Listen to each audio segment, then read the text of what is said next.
Presiden Prabowo resmi luncurkan smart board untuk proses belajar di sekolah. Polisi tangkap terduga pelaku penganiayaan terhadap perempuan.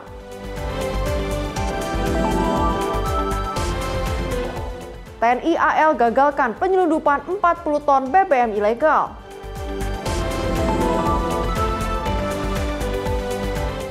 Pemerintah kirim 15 alat berat tangani longsor Cilacap.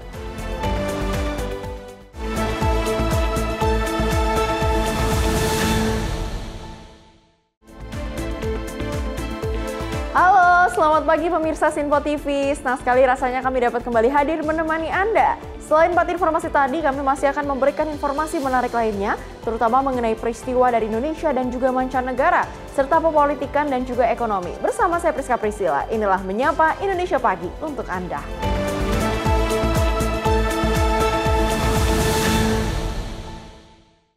Kita awali dengan informasi pertama pemirsa, di mana Menteri Sekretaris Negara Prasetyo Hadi mengungkapkan bahwa pemerintah akan menjalankan putusan Mahkamah Konstitusi yang membatasi anggota polisi aktif untuk menduduki jabatan sipil. Prasetyo mengatakan hal itu dikarenakan sifat putusan MK bersifat final dan mengikat sehingga akan dilaksanakan sepenuhnya oleh pemerintah. Pemerintah memastikan akan menjalankan keputusan Mahkamah Konstitusi terkait anggota Polri yang menduduki jabatan di luar kepolisian alias jabatan sipil harus mengundurkan diri atau pensiun dari dinas kepolisian. Menurutnya keputusan MK itu bersifat final dan mengikat sehingga pemerintah patuh terhadap putusan tersebut. Namun hingga saat ini pemerintah masih menunggu salinan resmi naskah putusan MK terkait anggota polisi aktif untuk menduduki jabatan sipil. Putusannya baru tadi ya, kita juga kita melakukan putusannya. Nanti kalau kita sudah dapat ya, nanti kita pelajari kan. Tapi sebagaimana namanya putusan MK ini kan final and binding. Berarti pasti akan dijalankan gitu, Mas? Ya lah, sesuai aturan kan seperti itu. Akan meminta pejabat tersebut mengundurkan diri dari Kementerian Lembaga yang polisi. Iya kan, karena kalau aturannya seperti itu kan. Dari Jakarta, Fahrizal Davariskiano, Sinpo TV melaporkan. Sementara itu, Komisi 3 DPR menggelar rapat kerja bersama pemerintah pengambilan tingkat 1 terhadap revisi Undang-Undang Kitab Hukum Acara Pidana atau KUHAP di Kompleks Parlemen Senayan, Jakarta pada Kamis sore. Dalam rapat tersebut, Komisi 3 dan pemerintah sepakat bahwa RUU KUHAP akan dibawa dalam rapat paripurna mendatang.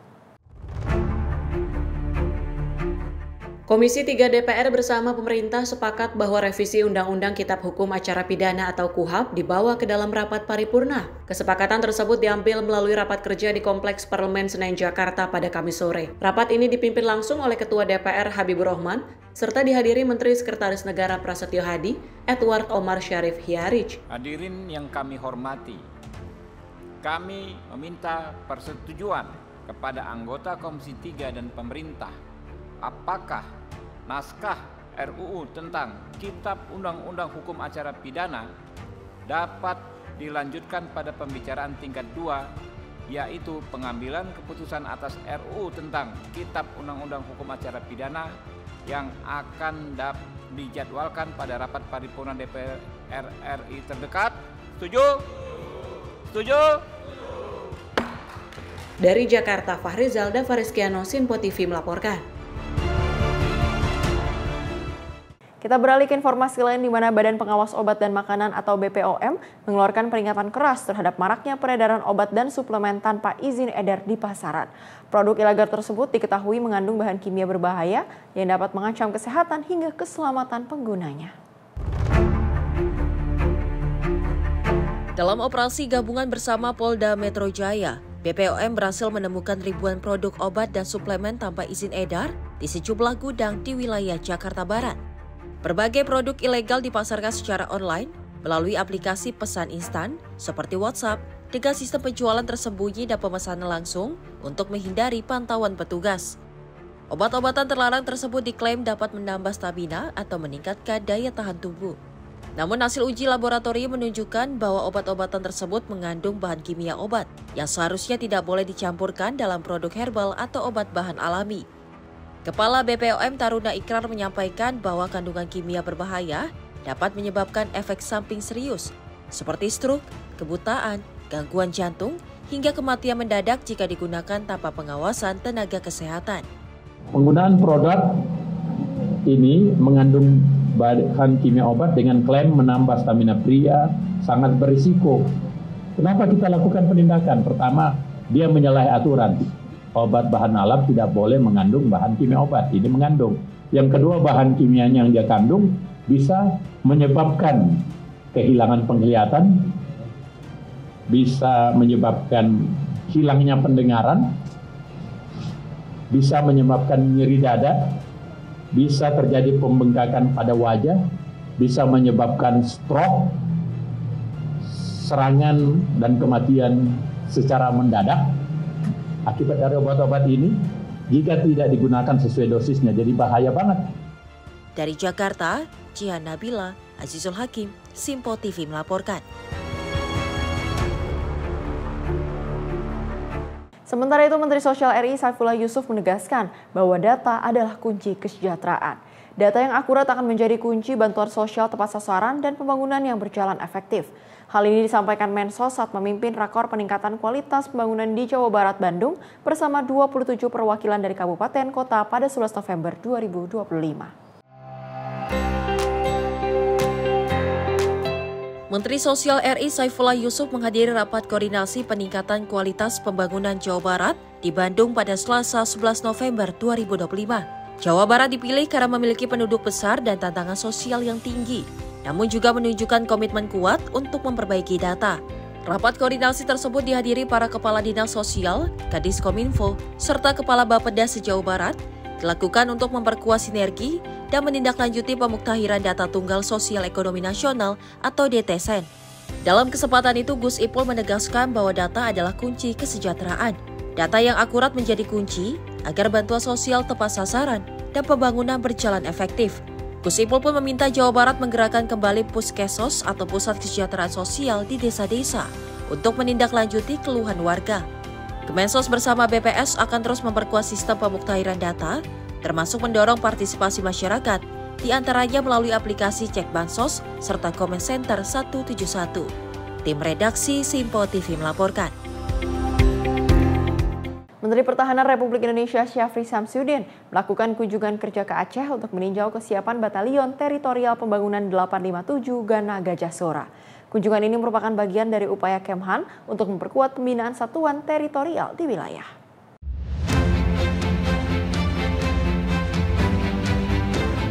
Menhan Syafri Samsudin didampingi Wakil Panglima TNI dan Wakil Kepala Staf Angkatan Darat tiba di Kecamatan Mani, Kabupaten Pidi untuk meninjau kondisi dan kesiapan Yonter Pembangunan 857 GG. Dalam peninjauan ini, Menhan melihat langsung sarana prasarana serta pelaksanaan pembinaan teritorial di satuan tersebut. Syafri menegaskan, Batalion Teritorial memiliki peran vital dalam memperkuat ketahanan wilayah, sekaligus menjadi pondasi utama bagi TNI dalam membangun kedamaian dan kesejahteraan di daerah. Selain itu, Syafri menyampaikan bahwa peninjauan ini merupakan langkah strategis untuk memastikan kesiapan satuan teritorial dalam mendukung tugas pertahanan negara. Jihan Nabila, Simpo TV melaporkan. Kita beralih ke informasi kriminal di mana 2 pelaku pencurian modus ganjal ATM dengan tusuk gigi di Pringsewu, Lampung berhasil ditangkap polisi. Kasus ini terungkap setelah korban melapor kartu ATM-nya tertelan mesin, namun saldonya mendadak berkurang.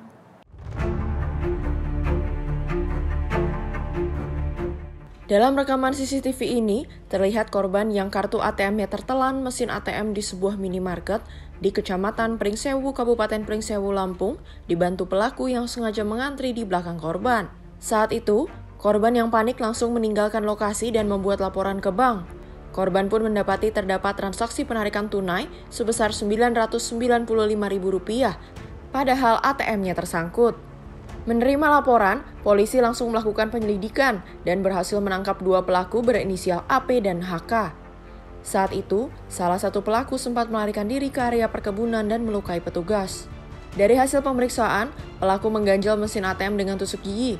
Modus serupa sudah 2 kali dilakukan di wilayah Pringsewu, namun baru 1 korban yang melapor. Dari tangan pelaku, polisi menyita barang bukti berupa tusuk gigi, cotton bud, gergaji besi, gunting, dompet berisi 5 kartu ATM, dan sepeda motor. Baru itu, Pak. Itu belajar atau gimana? Masih belajar. Rencana itu uang itu mau buat apa? Buat makan sama beli rokok aja. Makan beli rokok. Ya. Itu memang saldo di ATM-nya cuma sisa situ yang bisa diambil? Iya. Kamu belajarnya dari mana nih teknik kayak gitu? Dari kawan dulu, Pak. Di mana? Di Tangerang, Pak. Di Tangerang. Kamu sempat beroperasi juga di Tangerang? Enggak, ikut aja, Pak. Hah? Ikut aja, Pak. Iya kan, ikut sama temenmu itu kan? Iya, Pak. Terus peran teman kamu ini satunya sebagai apa dia? Mantau, Pak. Mantau lokasi di dalam situ. Iya, Pak. Terus kamu yang ini eksekutor yang di dalam itunya? Iya, Pak. Ini kita berawal dari laporan masyarakat itu sebagai korban pada saat nggak mengambil uang di ATM yang terletak di wilayah Pringsewu. Saat itu hendak mengambil ATM, ternyata uangnya tidak keluar, bahkan ATM-nya terganjal di mesin. Ternyata setelah kita lakukan olah TKP oleh rekan kita dari SPKT dan Unireskrim, ditemukan kejanggalan dengan cara kita membuka rekaman CCTV yang ada di perbelanjaan. Setelah kita lakukan penyelidikan, melakukan mapping tempat TKP dan lain sebagainya, kita menemukan petunjuk dan mengikuti pelaku yang hendak melakukan kejahatan berikutnya dan dilakukan pengejaran, penangkapan terhadap pelaku dan diamankan di Polsek Pringsewu Kota. Kedua pelaku terancam pasal 363 KUHP tentang pencurian dengan pemberatan dengan hukuman maksimal 7 tahun penjara. Dari Lampung, jurnalis Info TV melaporkan. Pemirsa, seorang pria terekam CCTV saat melakukan pencurian isi kotak amal di Musola Nurul Basor di Jalan Buaran 1, Klender Durensawit, Jakarta Timur pada Jumat 14 November 2025 pagi. Pencurian ini viral di media sosial. Aksi seorang pria saat melakukan pencurian kotak amal di Musola Nurul Basor di Jalan Buaran 1, Klender Durensawit, Jakarta Timur terekam CCTV. Kejadian yang terjadi pada Jumat pagi viral di media sosial. Dari rekaman CCTV terlihat pelaku berjalan kaki dan memasuki area dalam musola.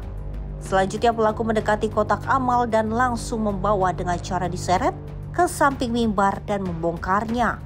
Sebelum membongkar, pelaku mematikan alat CCTV yang berada di samping mimbar terlebih dahulu untuk mengelabuhi aksinya. Setelah berhasil, pelaku pun keluar musola dan melarikan diri. Petugas Reskrim Polsek Durensawit yang mendapatkan laporan kejadian ini langsung mendatangi lokasi kejadian dan melakukan pemeriksaan dan mengumpulkan bukti serta saksi guna penyelidikan lebih lanjut.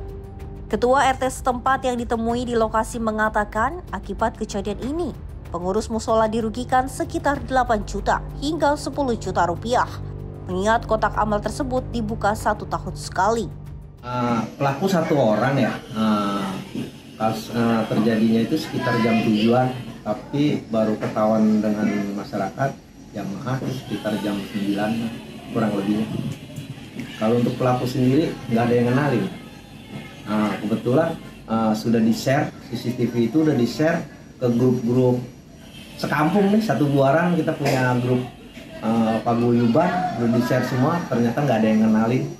Yang pertama sudah ketahuan tapi sudah selesai, itu udah mediasi jadi proses.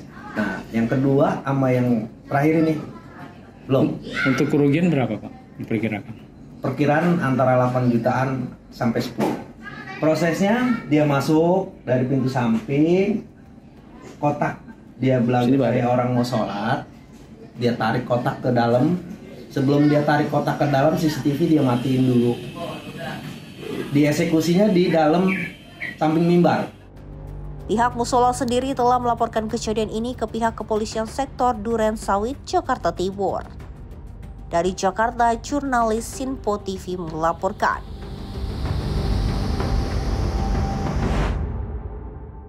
Sementara itu, tim Opsnal Unit 1 Subdit Umum Jatan Ras Ditreskrimun Polda Metro Jaya menangkap seorang terduga pelaku penganiayaan terhadap seorang perempuan yang terjadi di wilayah Cimanggis, Depok. Pelaku yang diketahui berinisial A diamankan di kawasan Cilincing, Jakarta Utara pada Sabtu 15 November 2025 kemarin. Inilah rekaman dugaan penganiayaan terduga pelaku berinisial A terhadap seorang perempuan berinisial IN di sebuah rumah di kawasan Cimanggis, Kota Depok. Terhadap kejadian tersebut, korban melaporkan ke Polda Metro Jaya. Berdasarkan laporan korban, pelaku melakukan kekerasan dengan cara mencekik, memukul, dan mendorong korban dari tangga hingga menyebabkan luka memar dan sakit pada bagian kepala. Menindaklanjuti laporan tersebut, tim Opsnal Unit 1 Subdit Umum Jatan Ras Ditreskrimum Polda Metro Jaya melakukan penyelidikan dan observasi kasus tersebut. Petugas bergerak cepat dan menangkap terduga pelaku di kawasan Cilincing, Jakarta Utara dan mengamankan kaos dan celana yang dipakai pada saat melakukan penganiayaan. Saat ini pelaku telah dibawa ke Mapolda Metro Jaya untuk pemeriksaan intensif dan proses hukum lebih lanjut. Dari Jakarta, Tim Liputan Sinpo TV melaporkan. Sementara itu, di Tres Narkoba Polda Metro Jaya menangkap seorang pelaku pengedar narkoba jenis ganja berinisial Y di kawasan Depok, Jawa Barat. Dari tangan pelaku, polisi mengamankan barang bukti narkoba ganja seberat 476,5 gram yang siap diedarkan di wilayah Jakarta dan sekitarnya.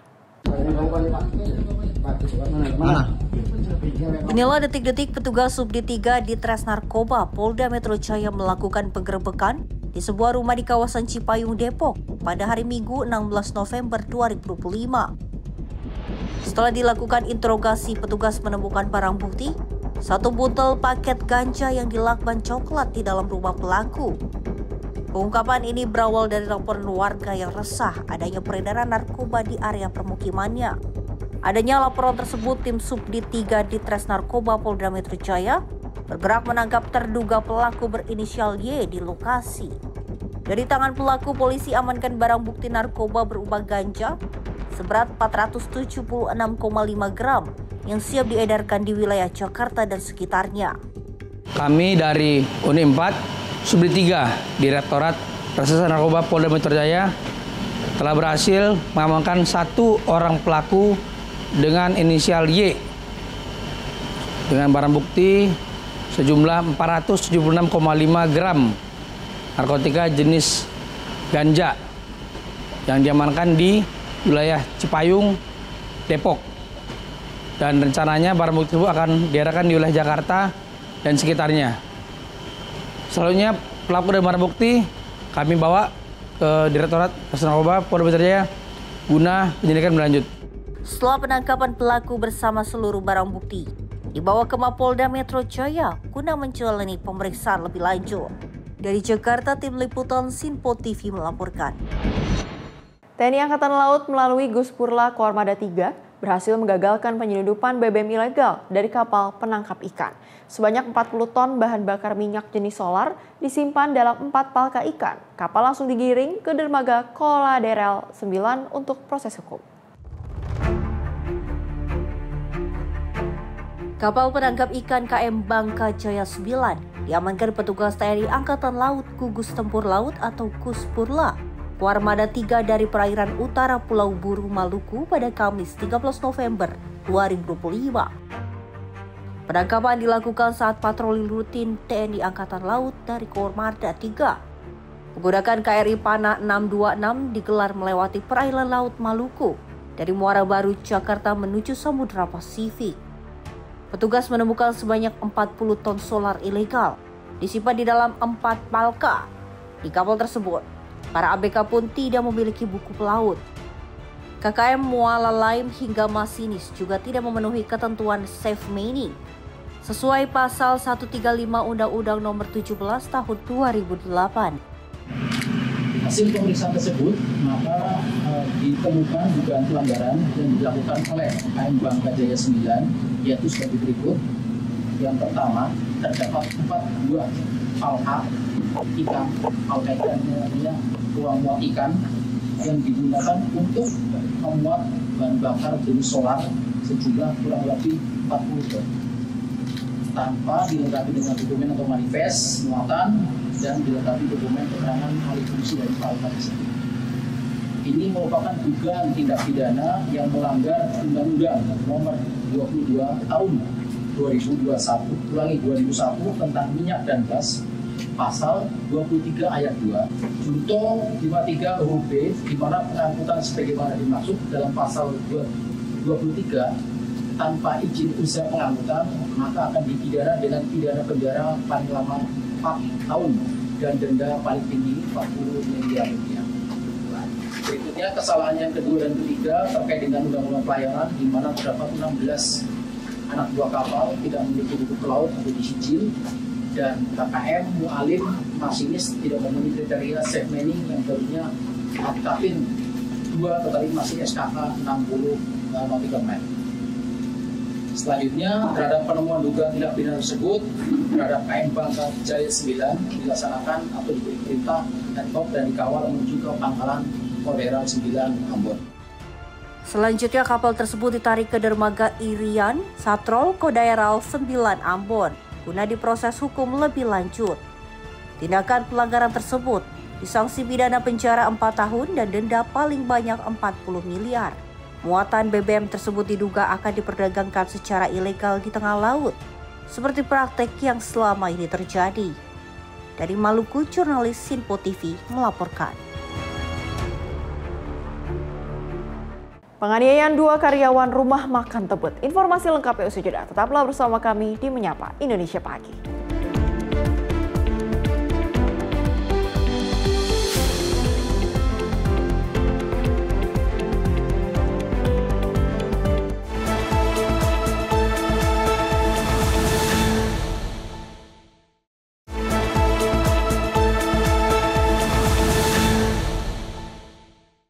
Terima kasih pemirsa, masih bersama kami di Sinpo TV. Kita lanjutkan ke informasi kriminal berikutnya di mana polisi mulai menyelidiki aksi penganiayaan 2 pekerja rumah makan di Tebet, Jakarta Selatan oleh sekelompok orang tak dikenal yang mengaku sebagai anggota.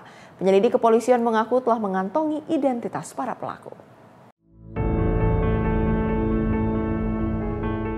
Pasca aksi penganiayaan 2 pekerja rumah makan di Tebet, Jakarta Selatan beberapa waktu lalu, Satreskrim Polres Metro Jakarta Selatan mulai bergerak melakukan pencarian keberadaan para pelaku. Wakasat Satreskrim Polres Metro Jakarta Selatan mengatakan, berbekal petunjuk di lapangan dan keterangan korban, penyidik sudah mengantongi identitas para pelaku. Dugaan sementara aksi penganiayaan tersebut hanya dipicu kesalahpahaman di jalan saat berkendara. Itu berawal pertama dari korban yang pulang kerja. Tiba-tiba di jalan diberhentikan lah oleh orang yang tidak dikenal, sejumlah 3 orang. Dari pengakuan korban setelah kami dalami, itu katanya menyerempet terhadap si pelaku ini. Makanya karena nggak terima, si korban diberhentikan lalu dikeroyok langsung oleh para pelaku ini. Penyidik Reskrim juga mendalami dugaan kepemilikan senpi dari 3 pelaku tersebut. Dari Jakarta, jurnalis Sinpo TV melaporkan. Sementara itu, 2 warga negara asing asal Uzbekistan ditangkap petugas imigrasi khusus Jakarta Barat usai melakukan praktik prostitusi online di salah satu hotel di kawasan Jakarta Barat. Tak main-main, kedua warga negara ini mematok harga senilai $900 Amerika atau sekitar 15 juta rupiah per 1 kali kencan.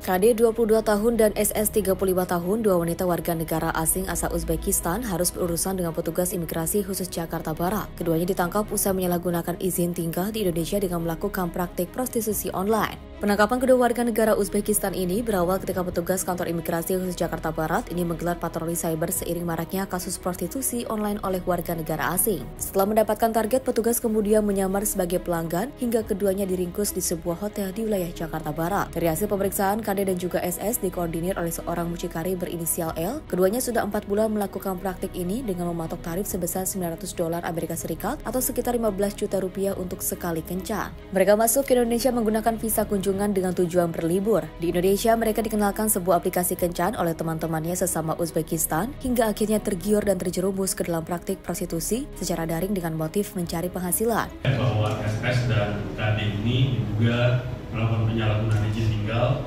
dengan modus praktek prostitusi online. Mereka bekerja sebagai pekerja seks komersial di wilayah Jakarta dengan bantuan seseorang berinisial L yang berperan sebagai penghubung antara pelaku dan calon klien. Tadi sudah disampaikan Pak Kamil, tarif dikenakan sebesar $900 atau sekitar 15 juta per klien. Barang bukti yang diamankan berupa 2 paspor Uzbekistan, 2 alat kontrasepsi, uang tunai sejumlah 30 juta rupiah, serta 2 telepon genggam yang memuat bukti transaksi. Selanjutnya, kantor imigrasi Jakarta Barat akan memberikan tindakan administratif berupa deportasi dan penangkalan, sebagaimana disebutkan di pasal 75 ayat 1 Undang-Undang Nomor 6 Tahun 2011. Selain kedua WNA ini, petugas imigrasi juga mengamankan barang bukti berupa 2 paspor Uzbekistan, 4 telepon genggam, alat kontrasepsi, uang senilai 30 juta rupiah. Untuk kepentingan penyidikan, keduanya dijerat Undang-Undang Nomor 6 Tahun 2011 tentang keimigrasian dengan ancaman pidana maksimal 5 tahun penjara dan denda 500 juta rupiah. Dua warga negara asing ini juga dikenakan tindakan administrasi keimigrasian berupa deportasi ke negara asal dan juga penangkalan. Dari Jakarta, jurnalis Simpo TV melaporkan.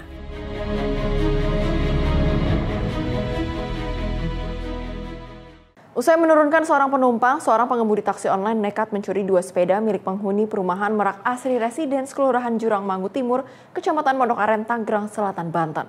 Menariknya, pelaku menggunakan topeng agar tidak dikenali orang lain saat menjalankan aksinya. Beginilah detik-detik terjadinya pencurian 2 sepeda yang dilakukan oleh seorang supir taksi online di perumahan Merak Asri Residence, Pondok Aren, Tanggerang Selatan, Banten pada Kamis 13 November 2025. Setelah menurunkan penumpang, mobil yang hendak keluar dari kawasan perumahan ini tiba-tiba berhenti di depan rumah korban dan langsung beraksi.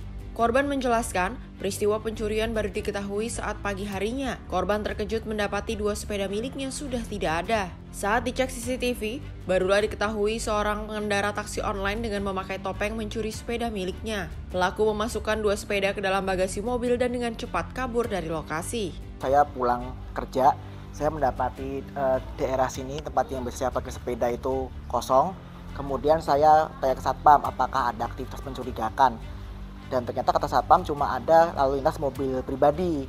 Waktu kami cek CCTV bareng-bareng ternyata memang ada kendaraan yang setelah kita telusuri ternyata taksi online yang mencurigakan. Dia maju di sini, mutar balik, kemudian dia keluar menggunakan topeng.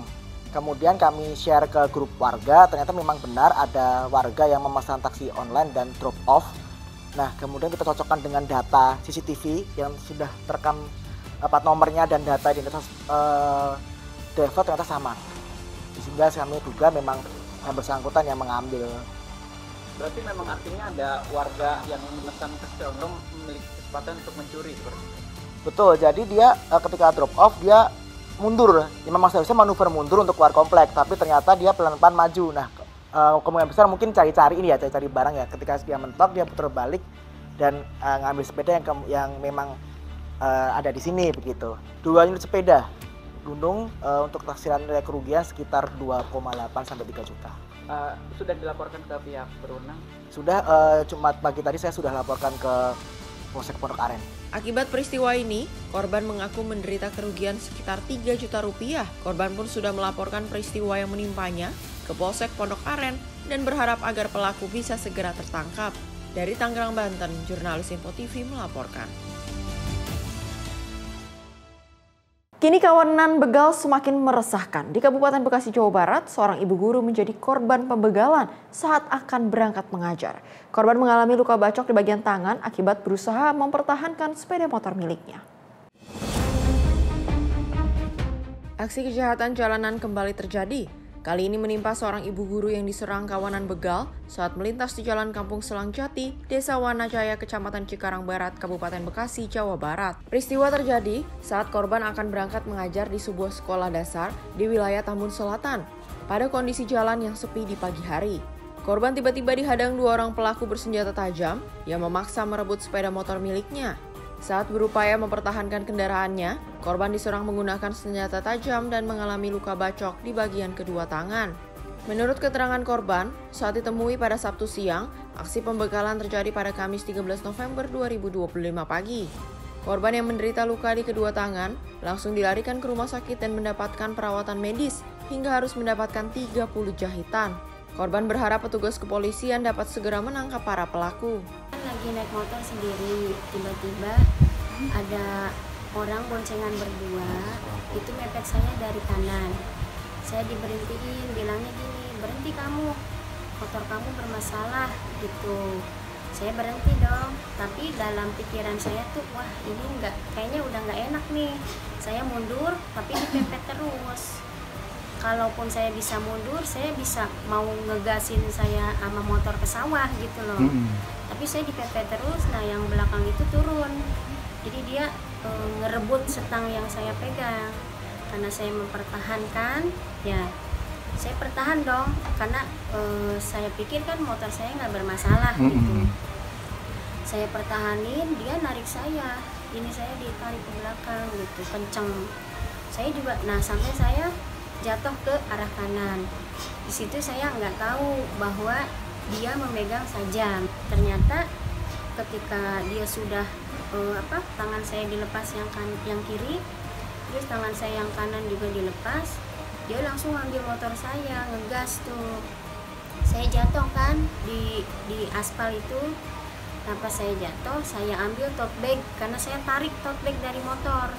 Saya kan biasa bawa kayak tumbler, buah-buahan, bawa mukena gitu di dalam tote bag. Perlengkapan ini Bu ya.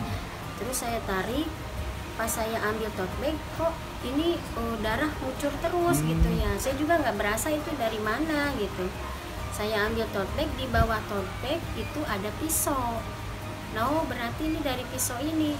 Usai mendapatkan perawatan medis, korban langsung membuat laporan ke pihak kepolisian. Saat ini kasus masih dalam penyelidikan Polsek Cikarang Barat dan Polres Metro Bekasi. Dari Bekasi, Jawa Barat, jurnalis Info TV melaporkan. Informasi lain dari Menteri PU Dodi Hanggodo memastikan penanganan darurat longsor di Cilacap berjalan cepat dengan menurunkan 15 unit eksavator. Tim gabungan terus bekerja sama dengan BPBD dan Basarnas untuk evakuasi korban serta pembersihan material longsor.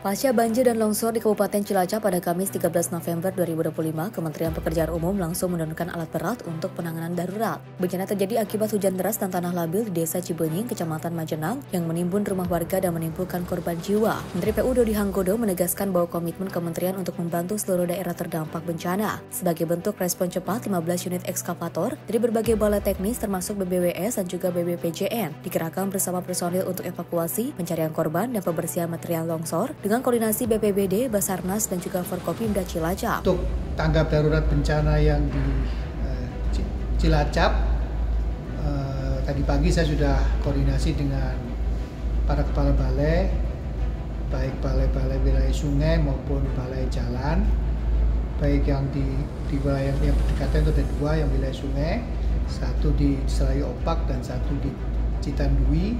Sementara jalan itu yang paling dekat adalah balai jalan Jawa Tengah Jogja. Sesuai hasil koordinasi terakhir dengan SAR dan BPBD setempat, mereka butuh kira-kira kurang lebih 15 ekskavator. Dan tadi pagi sudah koordinasi dengan semua balai. Alhamdulillah kita sudah dapat sekitar 15 ekskavator, tapi memang tidak semua sudah ada di tempat di TKP, jadi sebagian masih on the way dari beberapa tempat.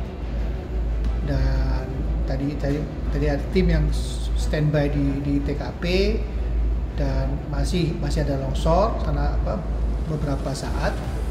Jadi kondisi di TKP ternyata juga masih labil. Jadi harapan saya memang kebencanaan ini segera berakhir sehingga proses search and rescue-nya bisa segera dimulai dan dilakukan dengan sangat maksimal. Karena data terakhir yang saya terima dari lapangan adalah masih ada sekitar 12 orang yang sedang dalam pencarian. Sementara total korban mencapai 46 orang dan nilai jiun 11 orang dinyatakan meninggal dunia. 23 selamat dan 12 meter pencarian. Cuaca masih belum menentu. Menjelang sore ke arah malam selalu biasanya hujan dan makanya kemudian biasanya pada saat itu proses search and rescue-nya sementara berhenti. Hingga 15 November, penanganan darurat melibatkan 520 personil tim gabungan dengan lokasi terdampak dibagi beberapa zona kerja untuk memperlancar akses evakuasi dan juga mengalirkan air. Menteri Dodi menyatakan kementerian terus berkoordinasi dengan BNPB dan juga pemerintah daerah agar penanganan berjalan cepat, aman, dan terarah, serta menyampaikan duka cita atas korban yang meninggal dunia.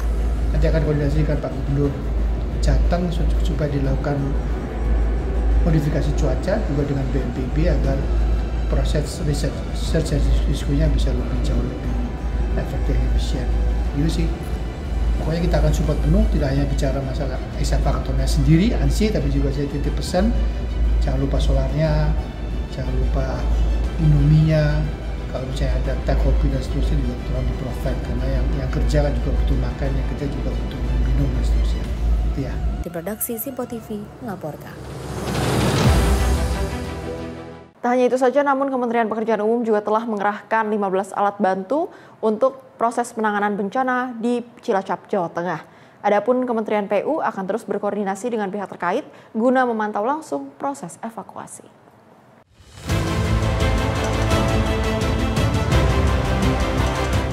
Menteri Pekerjaan Umum Dodi Hanggodo memastikan pihaknya telah mengirim 15 alat berat untuk penanganan evakuasi pasca bencana di Cilacap, Jawa Tengah. Dodi meminta pihak balai untuk dapat mengerahkan perbantuan dalam proses evakuasi di daerah tersebut. Selain itu, Dodi mengatakan seluruh satuan kerja di daerah rawan bencana untuk siaga 24 jam tanpa meninggalkan komunikasi dengan pusat perihal penanganan potensi bencana di sejumlah daerah. Diketahui memang dari Kementerian Pekerjaan Umum telah melaksanakan apel siaga bencana untuk menghadapi musim penghujan yang mulai berlangsung saat ini. Dengan rincian 5.775 alat berat, 382.044 unit bahan banjiran. Yang Cilacap sudah kan hari Jumat pagi itu saya sebenarnya mulai dari Kamis malam saya diinfokan, kemudian Jumat pagi saya koordinasi dengan semua balai yang ada di saya. Balai jalan, balai air, cipta karya, mereka yang saya pikir punya alat berat, punya truk sudah saya koordinasikan, tapi tetap kan komando utamanya di Basarnas dan BNPB ya. Jadi tetap harus koordinasi dengan Basarnas dan BNPB, dan mereka butuh sekitar dari kami tambahan sekitar 15 ekskavator. Sudah dikirimkan tuh. Jadi waktu Sabtu malam saya telepon, sudah 15 itu sudah masuk semua ke lokasi. Sabtu malam itu juga ada masih ada longsor tuh, karena pada saat saya telepon tuh saya masih ingat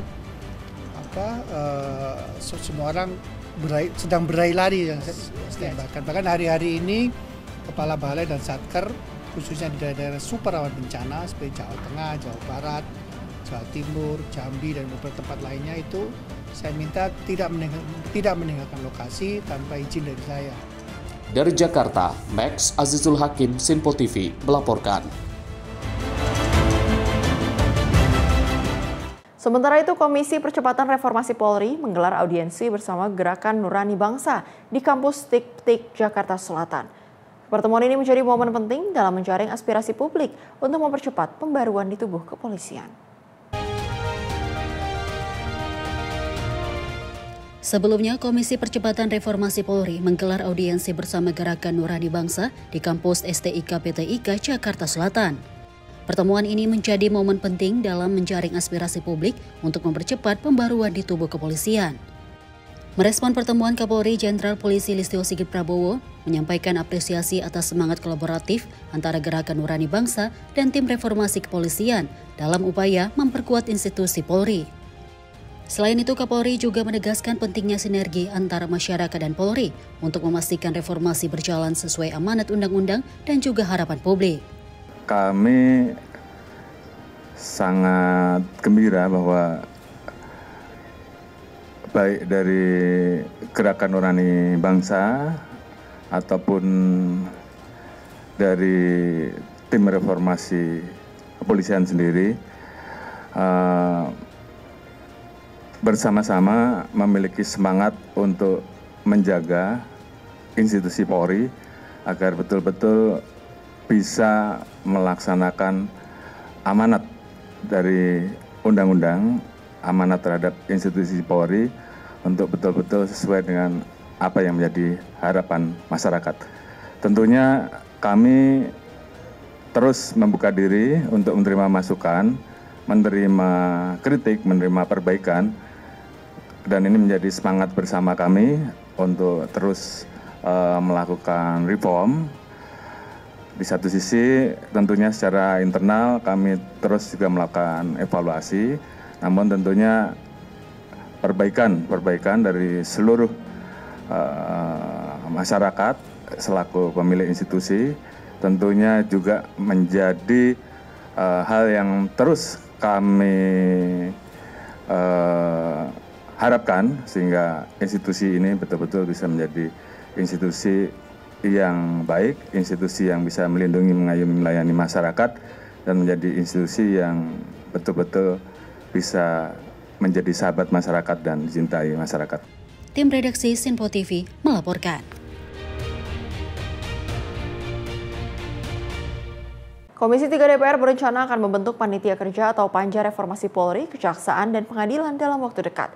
Panja Reformasi Polri, Kejaksaan, dan Pengadilan ini akan dibentuk setelah mendengarkan banyaknya masukan dari masyarakat. Komisi 3 DPR berencana akan membentuk panitia kerja atau Panja Reformasi Polri, Kejaksaan, dan Pengadilan. Pembentukan ini akan dilakukan dalam waktu dekat setelah mendengarkan berbagai aspirasi masyarakat. Ketua Komisi 3 DPR Habibur Rahman mengatakan, bahkan panja dibentuk agar dapat menangani berbagai persoalan di penegak hukum untuk dapat menciptakan keadilan yang berkualitas. Nantinya, setelah terbentuk, panja akan menerima aduan-aduan dari masyarakat terhadap 3 institusi tersebut. Komisi 3 DPR RI akan membentuk panitia kerja atau Panja Reformasi Polri, Kejaksaan, dan Pengadilan. Selama ini kami sudah banyak sekali mendapat masukan dari masyarakat untuk membentuk Panja Reformasi terkait 3 institusi penegak hukum tersebut. Kalau kita berbicara soal oknum, memang ada di semua institusi penegak hukum, ya. Dan itu kita pengen mencari solusinya seperti apa, ya, agar bisa menangani fenomena tersebut sehingga dunia peradilan bisa benar-benar, ya, outputnya adalah keadilan, ya, dan penegakan hukum yang berkualitas. Rencananya minggu depan hari Selasa, ya, kita akan memanggil pimpinan 3 institusi tersebut. Selanjutnya akan dilakukan pengesahan panja. Dari Jakarta, Fahrizal, Sinpo TV melaporkan. Kementerian UMKM gerak cepat atasi impor beras. Informasi lengkapnya sejenak. Tetaplah bersama kami di Sinpo TV.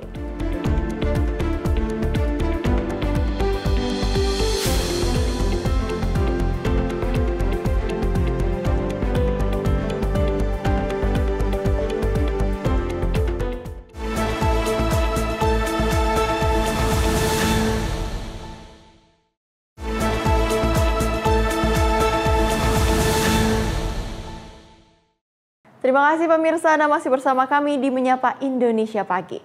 Kita lanjutkan ke agenda Kabinet Merah Putih berikutnya, di mana Menteri Usaha Mikro, Kecil, dan Menengah, Maman Abdurrahman, menegaskan bahwa penindakan terhadap peredaran baju bekas hanya difokuskan pada pihak yang mengimpor pakaian bekas secara ilegal. Sementara itu, pemerintah kini tengah menyiapkan substitusi produk lokal bagi para pedagang untuk mendukung transisi dari penjualan baju bekas impor menuju produk dalam negeri yang telah dikonsolidasikan hingga 1.300 brand lokal. Menteri Usaha Mikro, Kecil, dan Menengah Maman Abdurrahman menegaskan bahwa penindakan impor baju bekas selama ini hanya ditujukan kepada pihak yang melakukan impor dari luar negeri. Ia menjelaskan meskipun kegiatan thrifting atau penjualan barang bekas tidak seluruhnya dinilai bermasalah, namun pengenaan sanksi tetap akan diberikan secara spesifik kepada para pengusaha yang melakukan impor pakaian bekas secara ilegal. Kementerian UMKM saat ini ditegaskan untuk menyiapkan substitusi produk agar pedagang yang selama ini bergantung pada barang bekas impor dapat beralih menjual produk lokal untuk mendukung transisi tersebut. Di samping itu, pemerintah kini telah mengkonsolidasikan sedikitnya 1.300 brand lokal, mulai dari pakaian, celana, sepatu, hingga sandal sebagai alternatif bagi para pedagang. Langkah ini diharapkan dapat memperkuat ekosistem produk dalam negeri, sekaligus memberikan kepastian usaha bagi pedagang yang terdampak kebijakan larangan impor baju bekas. Yang kita tindak itu mereka yang melakukan impor baju bekas. Saya nggak mengenal, saya nggak tahu deh mau thrifting kah, thrift apa segala macam. Pokok bagi saya, bagi kami Kementerian UMKM, yang kita dan kementerian lainnya yang kita lakukan tindakan itu mereka yang mengimpor baju-baju bekas. Karena ingat loh, thrifting ini kan juga ada beberapa macam model kan. Jadi nggak semua juga thrifting itu jelek gitu loh maksudnya. Yang jadi isu adalah yang melakukan impor baju-baju bekas. Nah ini yang kita tindak. Namun ditugaskan kepada Kementerian UMKM, kami harus menyiapkan substitusi produk barang-barangnya. dari yang tadi mereka menjual baju-baju bekas dari luar negeri, kita ganti dengan produk-produk domestik dalam negeri kita. Dari Jakarta, Esa Sulistiani, Roda Bayu, Sinpo TV melaporkan. Menteri Sosial Saifullah Yusuf mengatakan, sentra-sentra Kemensos yang berada di seluruh wilayah Indonesia perlu berinisiatif untuk membuka layanan, termasuk pendidikan bagi kelompok rentan. Meski demikian, Gus Ipul mengaku pembukaan layanan pendidikan bagi kelompok rentan masih dalam proses pembicaraan, lantaran Kemensos masih menyusun langkah-langkah berikutnya. Hal tersebut diungkap Menteri Sosial Saifullah Yusuf di kantor Kementerian Sosial Jalan Salemba, Raya Senen, Jakarta Pusat, Jumat siang. Gus Ipul menyebut gedung sentra yang digunakan untuk sekolah rakyat bersifat sementara, sambil menunggu gedung permanen yang diperuntukkan khusus untuk sekolah rakyat. Nantinya setelah siswa sekolah rakyat dipindahkan ke gedung permanen, sentra-sentra di seluruh Indonesia diharapkan masih bisa dibuka layanan pendidikan. Salah satunya layanan pendidikan khusus kelompok rentan. Namun begitu, Gus Ipul mengaku pembukaan layanan pendidikan bagi kelompok rentan masih dalam proses pembicaraan, lantaran Kemensos masih menyusun langkah-langkah berikutnya. Selain itu, setiap sentra perlu mengoptimalkan pemberian layanan kepada masyarakat yang membutuhkan bantuan, mulai dari jaminan, rehabilitasi, hingga pemberdayaan sosial bagi keluarga penerima manfaat. Kepala sentra itu kan untuk sementara ya, gedungnya digunakan untuk sementara. Nanti akan ada gedung permanen untuk sekolah rakyat. Nah, yang penting saya titipkan kepada kepala sentra ini harus membuat satu program yang sesuai dengan situasi kondisi masing-masing sentra. Secara khusus bagaimana sentra ini nanti kita manfaatkan setelah siswa-siswanya pindah ke gedung permanen. Kita lagi pikirkan ini, kita lagi diskusikan, dan yang jelas arahan Bapak Presiden diharapkan sentra-sentra ini nanti juga masih bisa membuka layanan pendidikan khusus untuk kelompok-kelompok rentan. Tapi ini masih dalam proses pembicaraan ya. Kita masih menyusun satu langkah-langkah berikut. Pelayanan-pelayanan tersebut dapat diberikan berdasarkan data yang akurat, kemudian dianalisis secara ilmiah dengan perencanaan yang baik, sehingga ketika diimplementasikan akan berjalan dengan baik, disertai pengawasan dan evaluasi yang terus berjalan. Dari Jakarta, Dio Malau, Sinpo TV melaporkan. Pemirsa, di Pandeglang, Banten, sejumlah murid sekolah dasar harus menempuh perjalanan berbahaya setiap harinya. Mereka terpaksa melintasi jembatan bambu yang nyaris ambruk setelah jembatan utama di desa mereka hancur dan tak lagi bisa dilalui. Beginilah suasana saat murid-murid SDN Cikadongdong 2 di Kecamatan Cikesik, Kabupaten Pandeglang, Banten harus melalui jembatan bambu darurat untuk menyeberang ke sekolah. Jembatan ini terlihat bergoyang saat dilintasi dan sejumlah bagian bambu sudah mulai rapuh. Setiap hari, anak-anak ini bertaruh nyawa demi melanjutkan pendidikan. Satu langkah yang salah bisa membuat mereka terperosok ke dalam sungai yang mengalir di bawah jembatan. Jembatan darurat ini menjadi satu-satunya akses setelah jembatan utama di desa mereka amblas ke dasar sungai akibat tergerus banjir dan sudah puluhan tahun tak tersentuh perbaikan. Bahkan saat hujan deras, jalan menuju jembatan utama itu sepenuhnya tergenang dan tak bisa dilalui. Warga menyebutkan kondisi ini sudah mereka alami selama puluhan tahun. Selama itu pula, harapan untuk mendapatkan jembatan permanen belum juga mendapatkan titik terang. Salah seorang murid mengaku selalu takut menyeberang jembatan, terutama saat bambu licin di musim hujan. Tiap hari ya lewat jembatan ini ya? Iya, lewat jalan Jurusin ya. Emang mau kemana gitu? Mau ke sekolah. Mau ke sekolah? Iya. Nah, dengan kondisi jembatan yang bambu ini, perasaannya gimana sih? Takut jatuh gitu. Emang nggak ada jalan lain selain jembatan ini ya? Ada jalan itu, jembatan itu, tapi kerendam air. Kalau musim hujan gimana tuh? Kalau musim hujan lebih parah di sini. Kalau rendam gitu lebih parah di sini airnya. Oh, selalu lewat ini aja. Oh, banyak kan ya lewat sini ya? Banyak kan. Saya pengen kebangun dan terus bisa enak gitu, bisa belajar sekolah lebih giat supaya senang gitu. Biar mudah dapat. Oh, biar nggak takut lagi ya? Iya. Pihak desa Cikadongdong mengungkapkan pemerintah desa sudah berkali-kali mengusulkan perbaikan melalui Musrenbang Des dan Musrenbang Kecamatan. Namun hingga kini belum ada tindak lanjut dari pihak terkait. Kami telah beberapa kali mengajukan memohon bantuan ke pembangunan jembatan kami melalui Musrembang Des, Musrembang Kecamatan. Saya selalu mengajukan dan saya juga berupaya melalui pemerintah Dinas PUPR dan BPWSC di Pandeglang. Namun sampai saat ini belum ada realisasinya. Warga dan pemerintah desa berharap pembangunan jembatan bisa segera direalisasikan agar anak-anak bisa bersekolah dengan aman dan akses masyarakat terhadap kebutuhan harian serta aktivitas ekonomi tidak lagi terganggu. Dari Serang, Banten, Firman Arif, jurnalis Sinpo TV, melaporkan.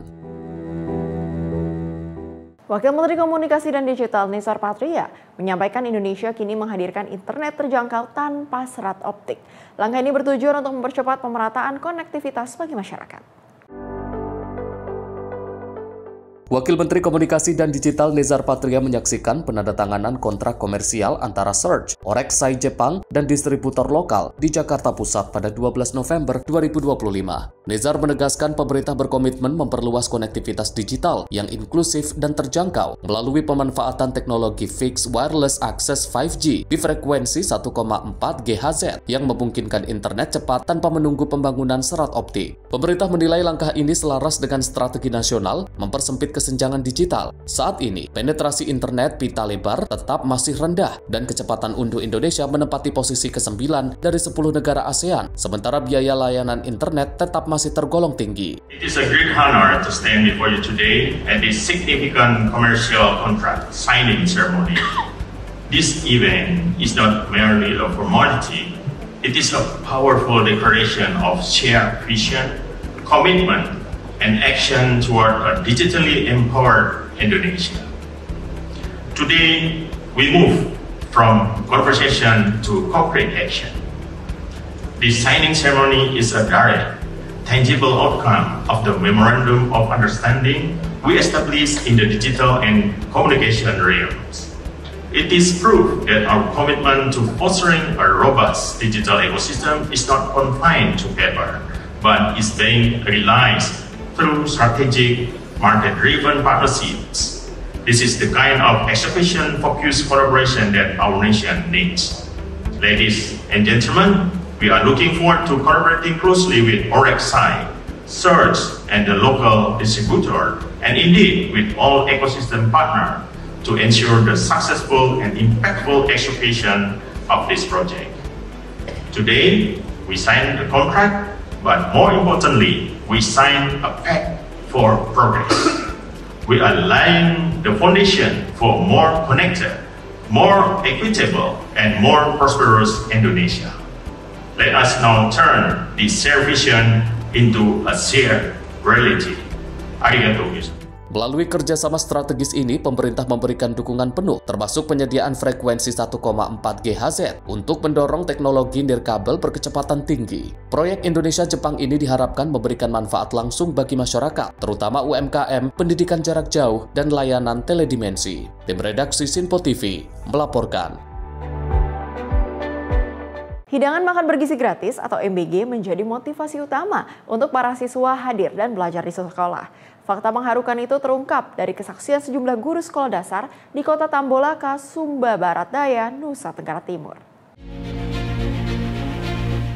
Siswa tetap datang meskipun sedang kurang sehat. Mereka merasa menu MBG sangat mewah dan terlalu sayang untuk dilewatkan. Sejak program utama pemerintah Presiden Prabowo Subianto itu menjangkau sekolah-sekolah di pedesaan, diantaranya Sekolah Dasar Katolik Wipangali, semangat belajar para siswa semakin meningkat. Dampak hidangan MBG menjadi motivasi utama bagi para siswa untuk masuk ke sekolah. Hal ini jelas terlihat pada hari Sabtu yang jumlah siswanya lebih sedikit dari hari sebelumnya, karena tidak ada pemberian hidangan MBG pada hari Sabtu. Sekolah Dasar Wipangali salah satu contoh sekolah yang berada di lingkungan desa tertinggal. Kebanyakan warga desa bekerja sebagai petani lahan kering.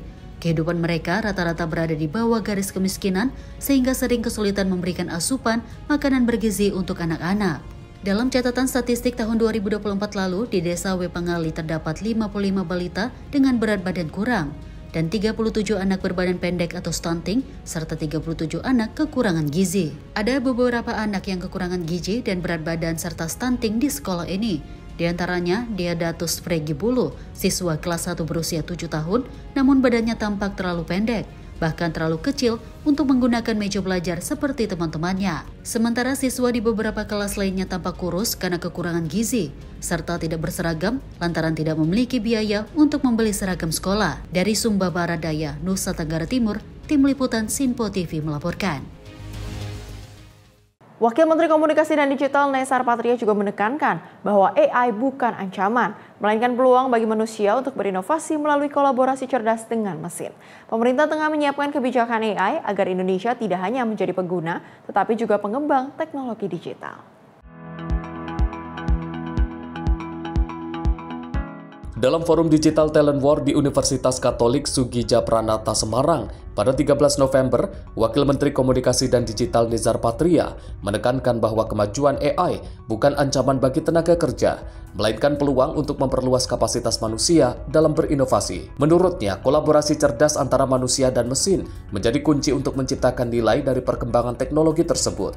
Nezar menegaskan bahwa pengembangan AI di Indonesia harus berlandaskan kedaulatan teknologi, sekaligus mempersiapkan manusia untuk bekerja berdampingan dengan mesin. Masa depan ekonomi digital tidak hanya bergantung pada adopsi teknologi, tetapi juga pada kemampuan membangun generasi yang memahami nilai, etika, dan daya cipta di era AI. Semuanya sudah ada AI on device, juga laptop, sudah ada AI on device. Nah, AI on device ini dalam perkembangannya juga akan mengubah lanskap bisnis atau industri AI ini. Dia akan mempengaruhi soal cloud misalnya, karena pemrosesan bisa dilakukan di device sendiri, sehingga cloud kemudian menjadi alternatif yang lain dan mungkin tidak sedominan dulu lagi gitu. Kita tahu data di era AI ini adalah apa yang kita sebut sebagai the new oil, ya. Data is the new oil. Data mining, bukan oil mining lagi sekarang. Data mining, kita menambang data. Dulu kita nambang minyak, sekarang kita nambang data. Pemerintah kini menyiapkan kebijakan sovereign AI agar Indonesia tidak hanya menjadi pengguna teknologi, tetapi juga pengembang dan pemiliknya. Nezar juga menyoroti peran perguruan tinggi dan industri sebagai akselerator penciptaan talenta digital. Ia menekankan bahwa kerjasama lintas sektor penting agar Indonesia tetap kompetitif dalam persaingan global AI. Tim redaksi Sinpo TV melaporkan. Sementara itu, Wakil Ketua Komisi 10 DPR, lalu Hadrian Irvani, angkat bicara mengenai banyaknya kasus bullying yang kerap terjadi di dalam pendidikan, salah satunya kasus tewasnya siswa SMPN 19 Tangerang Selatan. Lalu mengatakan bahwa pihaknya akan memanggil Kemendikdasmen untuk membuat aturan tegas guna meminimalisir terjadinya bullying.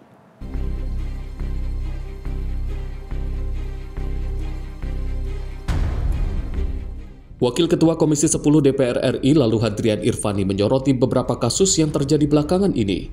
Yang salah satunya terjadi di SMP Negeri 19 Tangerang Selatan. Seorang siswa tewas akibat diduga menjadi korban bullying.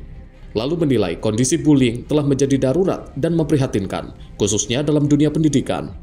Oleh karena itu, Komisi 10 DPR meminta Kemendikdasmen untuk membuat aturan yang tegas mengantisipasi bullying. Rencananya Komisi 10 juga akan secepatnya memanggil Kemendikdasmen untuk mencari jalan keluar dari kasus tersebut. Kalau memang aturan yang ada di situ sangat lemah, maka saya meminta kepada Kementerian Pendidikan Dasar dan Menengah untuk membuat aturan baru yang tegas terkait dengan bullying ini. Ini kondisi sudah sangat darurat, kondisi sudah sangat memprihatinkan. Dalam waktu dekat kami akan mengundang Kemendikdasmen untuk melaksanakan rapat kerja di Komisi 10 dalam rangka mencari solusi, mencari jalan keluar terbaik agar bullying tidak terjadi lagi, agar kekerasan fisik, kekerasan verbal tidak terjadi lagi di sekolah-sekolah kita. Dari Jakarta, Farizal Davarizkiano, Sinpo TV melaporkan. Kembali dari Menteri UMKM Maman Abdurrahman menyebut penyaluran kredit usaha rakyat untuk UMKM di tahun 2025 telah tersalurkan sekitar 83%. Hal itu diungkapkan Menteri UMKM saat menyampaikan evaluasi kredit program pemerintah pada rapat koordinasi kebijakan KUR yang dipimpin oleh Menteri Koordinator Bidang Perekonomian di Jakarta.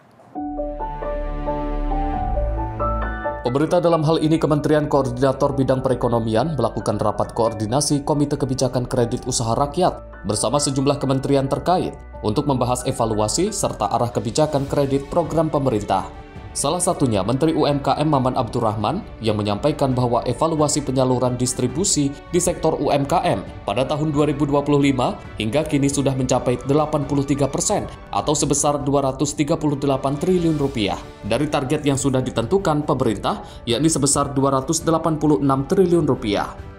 Maman juga mengungkapkan bahwa dari target 286 triliun rupiah tersebut, dirinya ditugaskan untuk mengalokasikan 60% anggaran ke sektor produksi, yang mana hal itu baru pertama kali dilakukan dalam sejarah. Dari target yang sudah ditentukan 286 triliun, alhamdulillah sudah tersalurkan sebesar 238 triliun, jadi sekitar 83%. Dari target yang ditugaskan kepada saya untuk debitur baru sebanyak 2,34 juta debitur, debitur barunya sudah tercapai 96%, yaitu 2,25 juta. Debitur graduasi itu yang naik tingkat ya, yang dari mikro menjadi kecil, kecil menjadi menengah, super mikro. Target saya 1,1 juta, 1,2 juta debitur. Alhamdulillah debitur graduasi melebihi target sebanyak 112%, yaitu sekitar 1,3 juta. Lalu ada target juga ditugaskan kepada saya dari plafon yang tadi 286 triliun, 60%-nya itu harus ke sektor produksi. Nah, ini yang pertama kali sepanjang sejarah program KUR berdiri, baru sekarang kita terrealisasi, yaitu di angka 60,1%. Dari Jakarta, Sri Dewi Andayani, Roda Bayu, Sinpo TV melaporkan. Pemutihan iuran BPJS Kesehatan tak perlu tambahan anggaran. Informasi lengkapnya saja. Tetaplah bersama kami di Sinpo TV.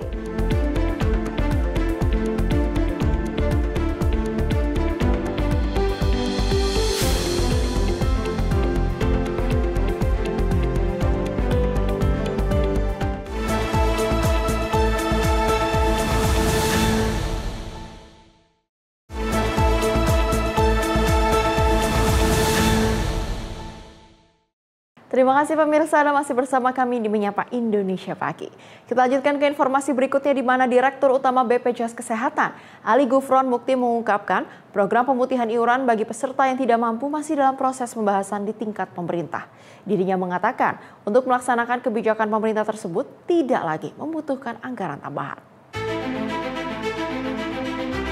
Direktur Utama BPJS Kesehatan Ali Gufron Mukti menjelaskan bahwa BPJS Kesehatan tak lagi membutuhkan tambahan anggaran untuk melaksanakan kebijakan pemerintah dalam program pemutihan iuran.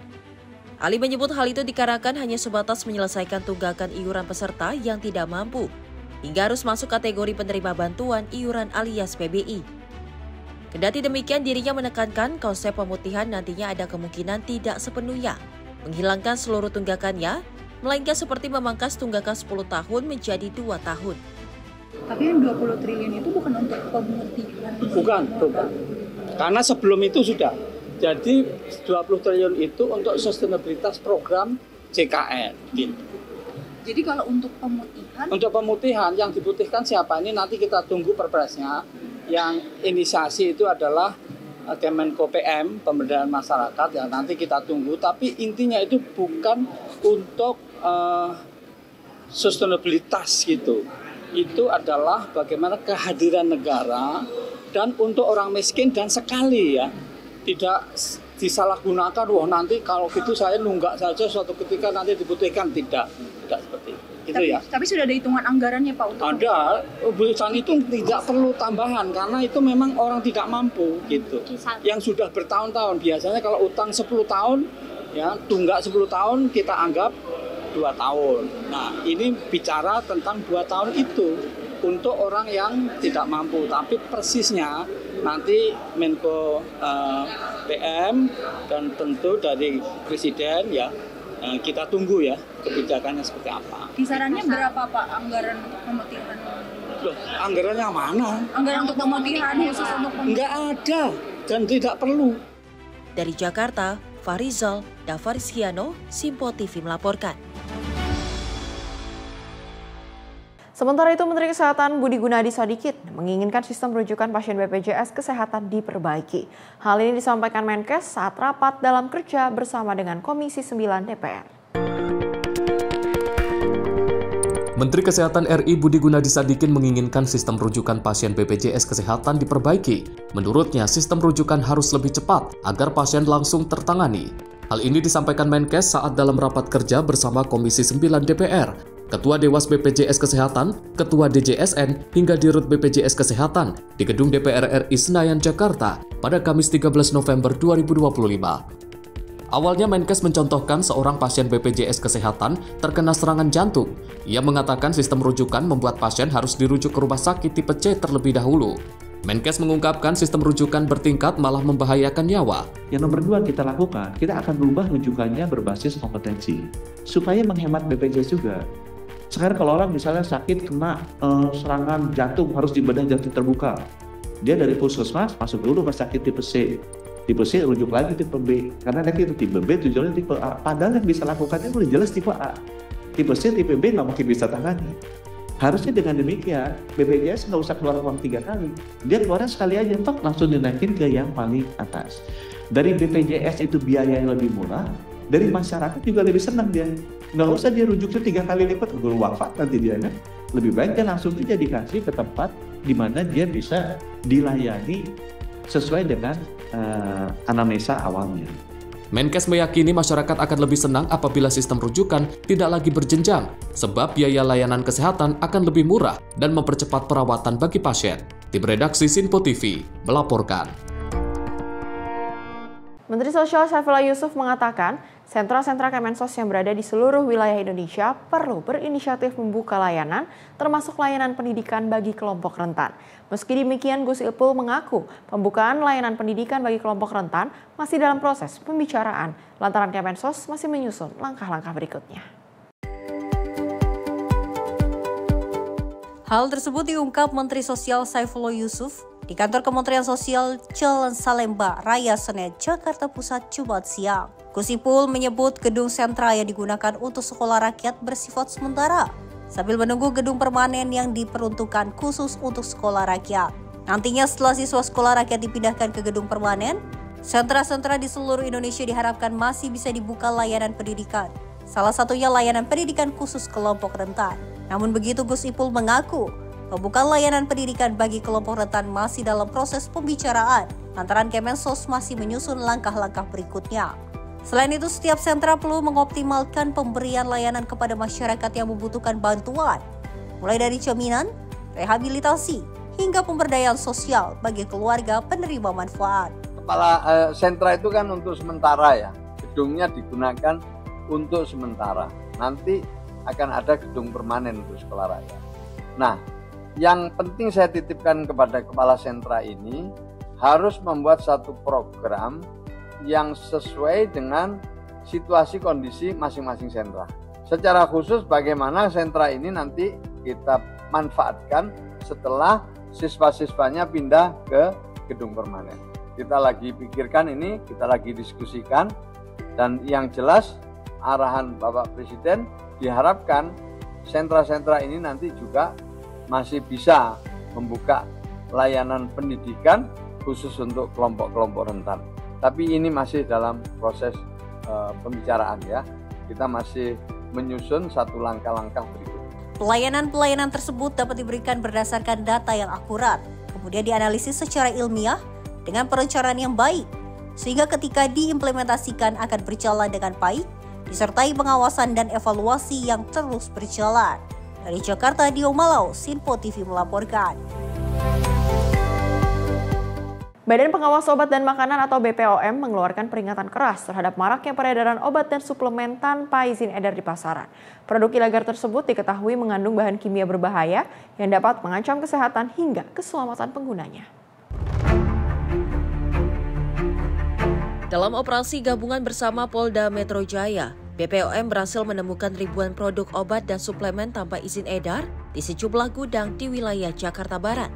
Berbagai produk ilegal dipasarkan secara online melalui aplikasi pesan instan seperti WhatsApp dengan sistem penjualan tersembunyi dan pemesanan langsung untuk menghindari pantauan petugas. Obat-obatan terlarang tersebut diklaim dapat menambah stamina atau meningkatkan daya tahan tubuh. Namun hasil uji laboratorium menunjukkan bahwa obat-obatan tersebut mengandung bahan kimia obat yang seharusnya tidak boleh dicampurkan dalam produk herbal atau obat bahan alami. Kepala BPOM Taruna Ikrar menyampaikan bahwa kandungan kimia berbahaya dapat menyebabkan efek samping serius seperti stroke, kebutaan, gangguan jantung, hingga kematian mendadak jika digunakan tanpa pengawasan tenaga kesehatan. Penggunaan produk ini mengandung bahan kimia obat dengan klaim menambah stamina pria sangat berisiko. Kenapa kita lakukan penindakan? Pertama, dia menyalahi aturan. Obat bahan alam tidak boleh mengandung bahan kimia obat. Ini mengandung. Yang kedua, bahan kimianya yang dia kandung bisa menyebabkan kehilangan penglihatan, bisa menyebabkan hilangnya pendengaran, bisa menyebabkan nyeri dada, bisa terjadi pembengkakan pada wajah, bisa menyebabkan stroke, serangan dan kematian secara mendadak akibat dari obat-obat ini jika tidak digunakan sesuai dosisnya, jadi bahaya banget. Dari Jakarta, Jihan Nabila, Azizul Hakim, Simpo TV melaporkan. Informasi lain dari Menteri PU Dodi Hanggodo memastikan penanganan darurat longsor di Cilacap berjalan cepat dengan menurunkan 15 unit ekskavator. Tim gabungan terus bekerja sama dengan BPBD dan Basarnas untuk evakuasi korban serta pembersihan material longsor.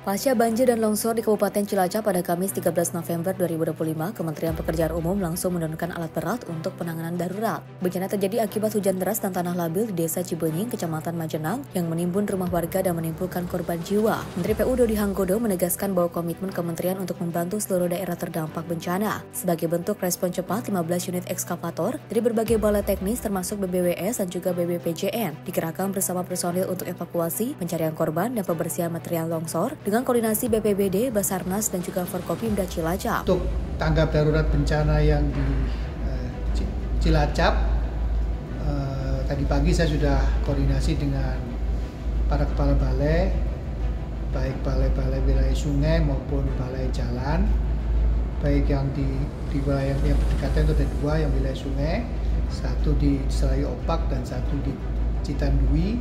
Sementara jalan itu yang paling dekat adalah balai jalan Jawa Tengah Jogja. Sesuai hasil koordinasi terakhir dengan SAR dan BPBD setempat, mereka butuh kira-kira kurang lebih 15 ekskavator. Dan tadi pagi sudah koordinasi dengan semua balai. Alhamdulillah kita sudah dapat sekitar 15 ekskavator, tapi memang tidak semua sudah ada di tempat di TKP, jadi sebagian masih on the way dari beberapa tempat. Dan tadi ada tim yang standby di TKP dan masih ada longsor karena beberapa saat. Jadi kondisi di TKP ternyata juga masih labil. Jadi harapan saya memang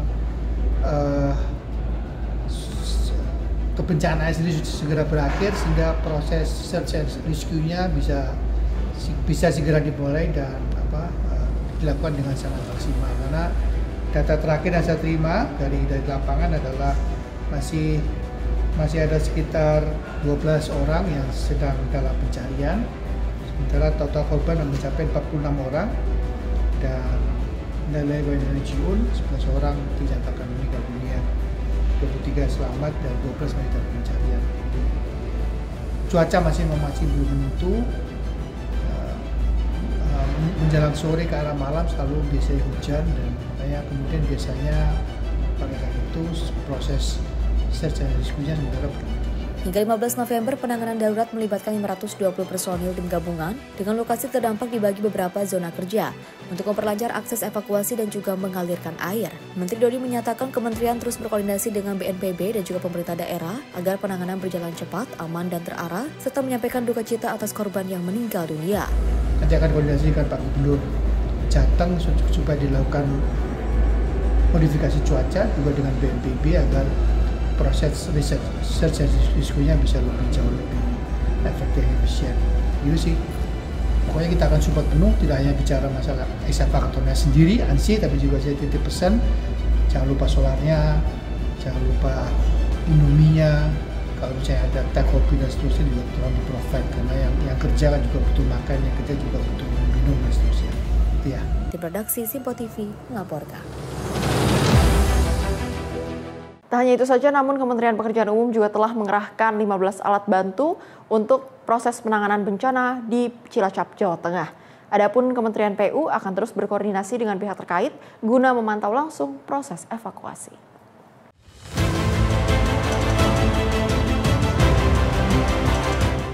Menteri Pekerjaan Umum Dodi Hanggodo memastikan pihaknya telah mengirim 15 alat berat untuk penanganan evakuasi pasca bencana di Cilacap, Jawa Tengah. Dodi meminta pihak balai untuk dapat mengerahkan perbantuan dalam proses evakuasi di daerah tersebut. Selain itu, Dodi mengatakan seluruh satuan kerja di daerah rawan bencana untuk siaga 24 jam tanpa meninggalkan komunikasi dengan pusat perihal penanganan potensi bencana di sejumlah daerah.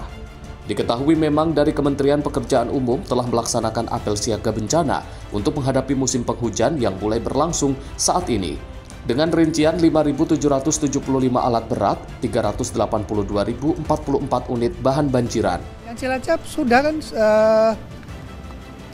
hari Jumat pagi itu saya sebenarnya mulai dari Kamis malam saya diinfokan, kemudian Jumat pagi saya koordinasi dengan semua balai yang ada di saya, balai jalan, balai air, Cipta Karya, mereka yang saya pikir punya alat berat, punya truk sudah saya koordinasikan. Tapi tetap kan komando utamanya di Basarnas dan BNPB ya. Jadi tetap harus koordinasi dengan Basarnas dan BNPB, dan mereka butuh sekitar dari kami tambahan sekitar 15 ekskavator. Sudah dikirimkan tuh. Jadi waktu Sabtu malam saya telepon, sudah 15 itu sudah masuk semua ke lokasi.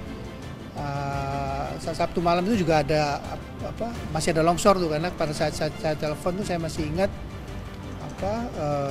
semua orang sedang berlari yang saya tembakan. Bahkan hari-hari ini kepala balai dan satker khususnya di daerah super rawan bencana seperti Jawa Tengah, Jawa Barat, Jawa Timur, Jambi dan beberapa tempat lainnya itu saya minta tidak meninggalkan lokasi tanpa izin dari saya.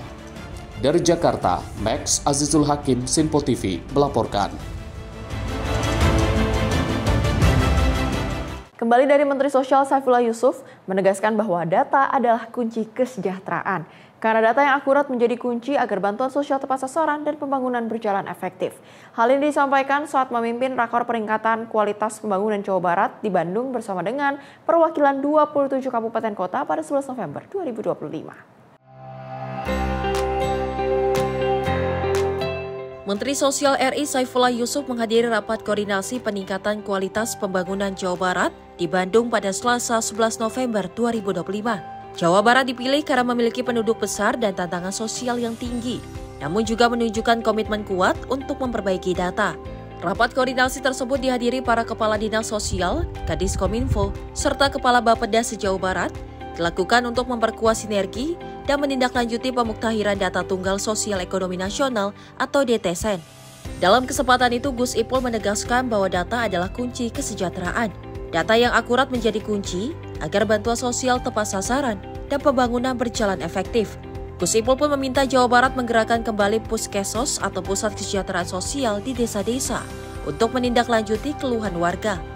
Kemensos bersama BPS akan terus memperkuat sistem pemuktahiran data, termasuk mendorong partisipasi masyarakat, di antaranya melalui aplikasi Cek Bansos serta Comment Center 171. Tim redaksi Simpo TV melaporkan. Dari Komisi 3 DPR yang berencana akan membentuk panitia kerja atau Panja Reformasi Polri, Kejaksaan, dan Pengadilan dalam waktu dekat. Panja Reformasi Polri, Kejaksaan, dan Pengadilan ini dibentuk setelah mendengarkan banyaknya masukan dari masyarakat. Komisi 3 DPR berencana akan membentuk panitia kerja atau Panja Reformasi Polri, Kejaksaan, dan Pengadilan. Pembentukan ini akan dilakukan dalam waktu dekat setelah mendengarkan berbagai aspirasi masyarakat.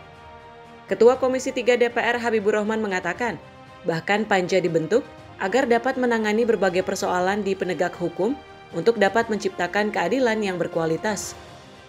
Nantinya, setelah terbentuk, Panja akan menerima aduan-aduan dari masyarakat terhadap 3 institusi tersebut. Komisi 3 DPR RI akan membentuk panitia kerja atau Panja Reformasi Polri, Kejaksaan, dan Pengadilan. Selama ini kami sudah banyak sekali mendapat masukan dari masyarakat untuk membentuk Panja Reformasi terkait 3 institusi penegak hukum tersebut. Kalau kita berbicara soal oknum, memang ada di semua institusi penegak hukum, ya. Dan itu kita pengen mencari solusinya seperti apa, ya, agar bisa menangani fenomena tersebut sehingga dunia peradilan bisa benar-benar, ya, outputnya adalah keadilan, ya, dan penegakan hukum yang berkualitas. Rencananya minggu depan hari Selasa, ya, kita akan memanggil pimpinan 3 institusi tersebut. Selanjutnya akan dilakukan pengesahan panja. Dari Jakarta, Fahrizal, Sinpo TV melaporkan. Presiden luncurkan program digitalisasi pembelajaran. Informasi lengkapnya sejenak. Tetaplah bersama kami di Sinpo TV.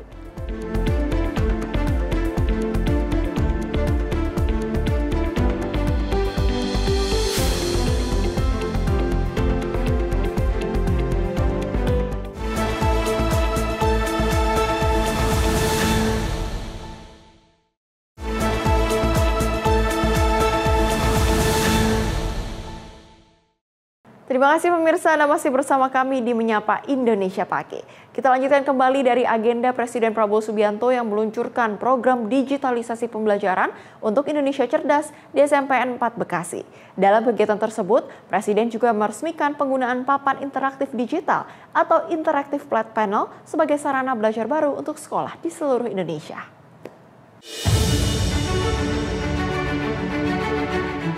Presiden Prabowo Subianto tiba di SMPN 4 Bekasi pada Senin pagi. Disambut meriah para siswa dan guru yang telah menunggunya di halaman sekolah.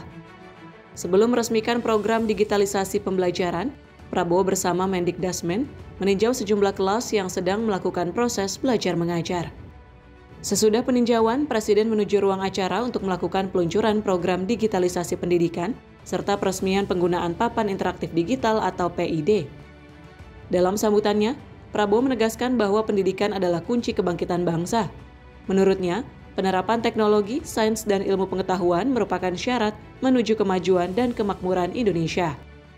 Kita meresmikan program di pembelajaran digitalisasi, di mana cukup besar prestasi yang kita capai.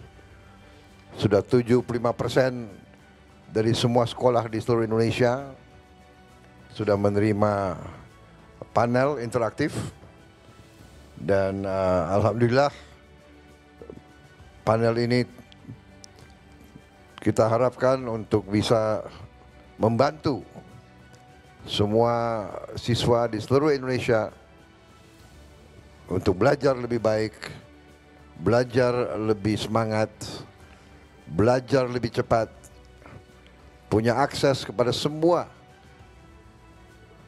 ilmu, semua bahan yang diperlukan.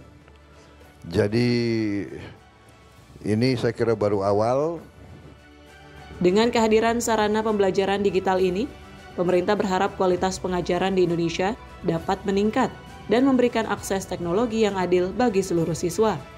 Tim redaksi Sinpo TV melaporkan. Pemirsa, Majelis Permusyawaratan Rakyat menggelar Lomba Cerdas Cermat 4 Pilar MPR tingkat nasional tahun 2025 di Kompleks Parlemen Senayan, Jakarta. Lomba cerdas cermat ini diikuti oleh seluruh peserta tingkat SMA dari 38 provinsi yang telah diseleksi sebelumnya. MPR RI menggelar Lomba Cerdas Cermat 4 Pilar MPR tingkat nasional tahun 2025 yang diikuti oleh seluruh peserta tingkat SMA dari 38 provinsi. Ketua MPR Ahmad Muzani mengatakan pemenang dari Lomba Cerdas Cermat ini nantinya akan mewakili di setiap provinsi masing-masing. Muzani berharap para peserta bisa menjadi duta persatuan, duta Pancasila, duta kebinekaan, serta menjadi orang-orang yang menginspirasi bagi semangat kebersamaan. Adapun fokus utama dari perlombaan tersebut ialah penguasaan terhadap persoalan-persoalan kenegaraan dan ideologi negara. Hari ini Majelis Permusyawaratan Rakyat mengadakan Lomba Cerdas Cermat 4 Pilar MPR tingkat nasional tahun 2025. Lomba ini diikuti oleh seluruh peserta dari 38 provinsi tingkat SMA, yang peserta di tingkat provinsi adalah proses dari seleksi lomba di tingkat provinsi yang sebelumnya kita selenggarakan. Melibatkan anak-anak SMA di provinsi tersebut, dari situlah kita ambil pemenangnya untuk mewakili provinsi dan hari ini lomba tingkat nasional. Mereka diharapkan bisa menjadi duta-duta persatuan, duta-duta Pancasila, duta-duta kebinekaan, dan menjadi orang-orang yang memberi inspirasi bagi semangat kebersamaan, persatuan, kerukunan di daerahnya masing-masing. Lomba ini saya mengikuti di beberapa provinsi, teman-teman wakil ketua juga mengikuti di beberapa provinsi, sangat antusias anak-anak SMA untuk mengikuti ini dan luar biasa. Dari Jakarta, Fahrizal Davarizkiano, Sinpo TV melaporkan. Berbicara mengenai pendidikan di Pandeglang, Banten, sejumlah murid sekolah dasar harus menempuh perjalanan berbahaya setiap hari. Mereka terpaksa melintasi jembatan bambu yang nyaris ambruk setelah jembatan utama di desa mereka hancur dan tak lagi bisa dilalui. Beginilah suasana saat murid-murid SDN Cikadongdong 2 di Kecamatan Cikesik, Kabupaten Pandeglang, Banten harus melalui jembatan bambu darurat untuk menyeberang ke sekolah. Jembatan ini terlihat bergoyang saat dilintasi dan sejumlah bagian bambu sudah mulai rapuh. Setiap hari, anak-anak ini bertaruh nyawa demi melanjutkan pendidikan. Satu langkah yang salah bisa membuat mereka terperosok ke dalam sungai yang mengalir di bawah jembatan. Jembatan darurat ini menjadi satu-satunya akses setelah jembatan utama di desa mereka amblas ke dasar sungai akibat tergerus banjir dan sudah puluhan tahun tak tersentuh perbaikan. Bahkan saat hujan deras, jalan menuju jembatan utama itu sepenuhnya tergenang dan tak bisa dilalui. Warga menyebutkan kondisi ini sudah mereka alami selama puluhan tahun. Selama itu pula, harapan untuk mendapatkan jembatan permanen belum juga mendapatkan titik terang. Salah seorang murid mengaku selalu takut menyeberang jembatan, terutama saat bambu licin di musim hujan. Tiap hari ya lewat jembatan ini ya? Iya, lewat jalan di sini. Emang mau kemana gitu, Mau ke sekolah. Mau ke sekolah? Iya. Nah, dengan kondisi jembatan yang bambu ini, perasaannya gimana sih? Takut jatuh gitu. Emang nggak ada jalan lain selain jembatan ini ya? Ada jalan itu, jembatan itu, tapi kerendam air. Kalau musim hujan gimana tuh, Kalau musim hujan lebih parah di sini. Kalau kerendam gitu, lebih parah di sini airnya. Oh, selalu lewat ini aja. Banyak kan ya lewat sini ya? Banyak kan. Saya pengen kebangun dan terus bisa enak gitu, bisa belajar sekolah lebih giat supaya senang gitu. Biar mudah dapat. Oh, biar nggak takut lagi ya? Iya. Pihak desa Cikadongdong mengungkapkan pemerintah desa sudah berkali-kali mengusulkan perbaikan melalui Musrenbang Des dan Musrenbang Kecamatan. Namun hingga kini belum ada tindak lanjut dari pihak terkait. Kami telah beberapa kali mengajukan memohon bantuan pembangunan jembatan kami melalui Musrenbang Des, Musrenbang Kecamatan. Saya selalu mengajukan dan saya juga berupaya melalui pemerintah Dinas PUPR dan BPWSC di Paneglang. Namun sampai saat ini belum ada realisasinya. Warga dan pemerintah desa berharap pembangunan jembatan bisa segera direalisasikan agar anak-anak bisa bersekolah dengan aman dan akses masyarakat terhadap kebutuhan harian serta aktivitas ekonomi tidak lagi terganggu. Dari Serang, Banten, Firman Arif, jurnalis Sinpo TV, melaporkan. Kabar baik datang dari Wakil Menteri Komunikasi dan Digital Nezar Patria, menyampaikan Indonesia menghadirkan internet terjangkau tanpa serat optik. Langkah ini bertujuan untuk mempercepat pemerataan konektivitas bagi masyarakat. Wakil Menteri Komunikasi dan Digital Nezar Patria menyaksikan penandatanganan kontrak komersial antara Surge, Orexai Jepang, dan distributor lokal di Jakarta Pusat pada 12 November 2025. Nezar menegaskan pemerintah berkomitmen memperluas konektivitas digital yang inklusif dan terjangkau melalui pemanfaatan teknologi Fixed Wireless Access 5G di frekuensi 1,4 GHz yang memungkinkan internet cepat tanpa menunggu pembangunan serat optik. Pemerintah menilai langkah ini selaras dengan strategi nasional mempersempit kesenjangan digital. Saat ini, penetrasi internet pita lebar tetap masih rendah dan kecepatan unduh Indonesia menempati posisi ke-9 dari 10 negara ASEAN, sementara biaya layanan internet tetap masih tergolong tinggi. It is a great honor to stand before you today at this significant commercial contract signing ceremony. This event is not merely a formality. It is a powerful declaration of shared vision, commitment, and action toward a digitally empowered Indonesia. Today, we move from conversation to concrete action. This signing ceremony is a direct, tangible outcome of the Memorandum of Understanding we established in the digital and communication realms. It is proof that our commitment to fostering a robust digital ecosystem is not confined to paper, but is being realized through strategic, market-driven partnerships. This is the kind of execution-focused collaboration that our nation needs. Ladies and gentlemen, we are looking forward to collaborating closely with Orexai, Surge, and the local distributor, and indeed with all ecosystem partners to ensure the successful and impactful execution of this project. Today, we signed the contract, but more importantly, we signed a pact for progress. We are laying the foundation for more connected, more equitable, and more prosperous Indonesia. Let us now turn this shared vision into a shared reality. Arigatou gozaimasu. Melalui kerjasama strategis ini, pemerintah memberikan dukungan penuh, termasuk penyediaan frekuensi 1,4 GHz untuk mendorong teknologi nirkabel berkecepatan tinggi. Proyek Indonesia-Jepang ini diharapkan memberikan manfaat langsung bagi masyarakat, terutama UMKM, pendidikan jarak jauh, dan layanan teledimensi. Tim redaksi Sinpo TV melaporkan.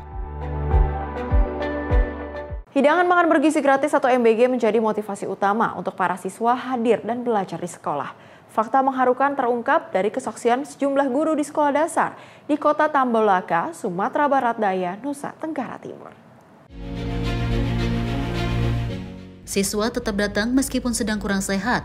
Mereka merasa menu MBG sangat mewah dan terlalu sayang untuk dilewatkan. Sejak program utama pemerintah Presiden Prabowo Subianto itu menjangkau sekolah-sekolah di pedesaan, diantaranya Sekolah Dasar Katolik Wipangali, semangat belajar para siswa semakin meningkat. Dampak hidangan MBG menjadi motivasi utama bagi para siswa untuk masuk ke sekolah. Hal ini jelas terlihat pada hari Sabtu yang jumlah siswanya lebih sedikit dari hari sebelumnya, karena tidak ada pemberian hidangan MBG pada hari Sabtu. Sekolah Dasar Wipangali salah satu contoh sekolah yang berada di lingkungan desa tertinggal. Kebanyakan warga desa bekerja sebagai petani lahan kering. Kehidupan mereka rata-rata berada di bawah garis kemiskinan, sehingga sering kesulitan memberikan asupan makanan bergizi untuk anak-anak. Dalam catatan statistik tahun 2024 lalu, di desa Wipangali terdapat 55 balita dengan berat badan kurang dan 37 anak berbadan pendek atau stunting, serta 37 anak kekurangan gizi. Ada beberapa anak yang kekurangan gizi dan berat badan serta stunting di sekolah ini. Di antaranya, Deodatus Fregibulu, siswa kelas 1 berusia 7 tahun, namun badannya tampak terlalu pendek, bahkan terlalu kecil untuk menggunakan meja belajar seperti teman-temannya. Sementara siswa di beberapa kelas lainnya tampak kurus karena kekurangan gizi, serta tidak berseragam lantaran tidak memiliki biaya untuk membeli seragam sekolah. Dari Sumba Barat Daya, Nusa Tenggara Timur, Tim Liputan Sinpo TV melaporkan. Wakil Menteri Komunikasi dan Digital Nezar Patria juga menekankan bahwa AI bukan ancaman, melainkan peluang bagi manusia untuk berinovasi melalui kolaborasi cerdas dengan mesin. Pemerintah tengah menyiapkan kebijakan AI agar Indonesia tidak hanya menjadi pengguna, tetapi juga pengembang teknologi digital. Dalam forum Digital Talent War di Universitas Katolik Sugija Pranata Semarang pada 13 November, Wakil Menteri Komunikasi dan Digital Nezar Patria menekankan bahwa kemajuan AI bukan ancaman bagi tenaga kerja, melainkan peluang untuk memperluas kapasitas manusia dalam berinovasi. Menurutnya, kolaborasi cerdas antara manusia dan mesin menjadi kunci untuk menciptakan nilai dari perkembangan teknologi tersebut. Nezar menegaskan bahwa pengembangan AI di Indonesia harus berlandaskan kedaulatan teknologi, sekaligus mempersiapkan manusia untuk bekerja berdampingan dengan mesin. Masa depan ekonomi digital tidak hanya bergantung pada adopsi teknologi, tetapi juga pada kemampuan membangun generasi yang memahami nilai, etika, dan daya cipta di era AI. Semuanya sudah ada AI on device, juga laptop, sudah ada AI on device. Nah, AI on device ini dan perkembangannya juga akan mengubah lanskap bisnis atau industri AI ini. Dia akan mempengaruhi soal cloud misalnya, karena pemrosesan bisa dilakukan di device sendiri, sehingga cloud kemudian menjadi alternatif yang lain dan mungkin tidak sedominan dulu lagi gitu. Kita tahu data di era AI ini adalah apa yang kita sebut sebagai the new oil, ya. Data is the new oil. Data mining, bukan oil mining lagi sekarang. Data mining, kita menambang data. Dulu kita nambang minyak, sekarang kita nambang data. Pemerintah kini menyiapkan kebijakan sovereign AI agar Indonesia tidak hanya menjadi pengguna teknologi, tetapi juga pengembang dan pemiliknya. Nezar juga menyoroti peran perguruan tinggi dan industri sebagai akselerator penciptaan talenta digital. Ia menekankan bahwa kerjasama lintas sektor penting agar Indonesia tetap kompetitif dalam persaingan global AI. Tim redaksi Sinpo TV melaporkan. Pemirsa, Aliansi Masyarakat Pemantau Konstitusi menyambangi ke Mahkamah Kehormatan Dewan DPR di Kompleks Parlemen Senayan, Jakarta pada Senin siang. AMPK melaporkan perihal dugaan ijazah palsu terhadap salah satu hakim Mahkamah Konstitusi berinisial AS. Aliansi Masyarakat Pemantau Konstitusi melaporkan salah satu hakim Mahkamah Konstitusi berinisial AS terkait dugaan ijazah palsu ke Mahkamah Kehormatan Dewan DPR. Koordinator AMPK Betran Sulani mengatakan, dugaan tersebut menyangkut perihal gelar jenjang pendidikan doktor atau S3. Melalui Mahkamah Kehormatan Dewan DPR, diharapkan kasus tersebut dapat segera ditindaklanjuti. Ya, jadi nama saya Betran Sulani. Kami dari Aliansi Masyarakat Pemantau Konstitusi hari ini mau mengadukan membuat laporan yang bertujuan ke MKD terkait dengan dugaan salah satu hakim MK yang menggunakan ijazah palsu berinisial AS. Jadi kami berharap bahwa melalui MKD DPR RI bisa menindaklanjuti dan juga bisa melaksanakan tugasnya untuk apakah ada dugaan-dugaan atau indikasi-indikasi melanggar kode etik dan lain-lain. Jadi kami memiliki kajian demikian, makanya kami mendatangi MKD DPR RI. Kami melaporkan salah satu hakim MK inisial AS. Jadi saya nggak bisa sebut nama lengkap, hanya bisa sebut inisialnya. Salah satu hakim MK berinisial AS. Ya, salah satu hakim MK yang diduga berjasa palsu ini kan inisialnya AS. Kami merujuk ada beberapa nama itu. Kemudian kalau dilihat dari latar belakangnya sudah cukup lama kan, jadi hakim, salah satu hakim di MK. Tapi kenapa baru sekarang dilaporkan? Terus ijazah yang Anda duga palsu itu level apa? SD, SMP, SMA, atau universitas?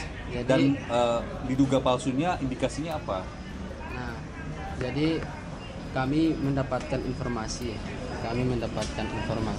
dari beberapa media, bahkan media salah satu di Polandia. Jadi dari pihak Komisi Pemberantasan Korupsi Polandia sedang memeriksa salah satu kampus yang itu merupakan asal kampus dari saudara yang sedang kita duga menggunakan ijazah palsu terkait dengan S3-nya. Dari Jakarta, Fahrizal Davarizkiano, Sinpo TV melaporkan. Hakim Mahkamah Konstitusi Arsul Sani menegaskan tidak akan melaporkan balik pelapor perihal tudingan kasus ijazah palsu dirinya. Ia menilai tudingan tersebut sebagai suatu hal yang wajar, sehingga langkah melaporkan balik secara hukum tidak diperlukan.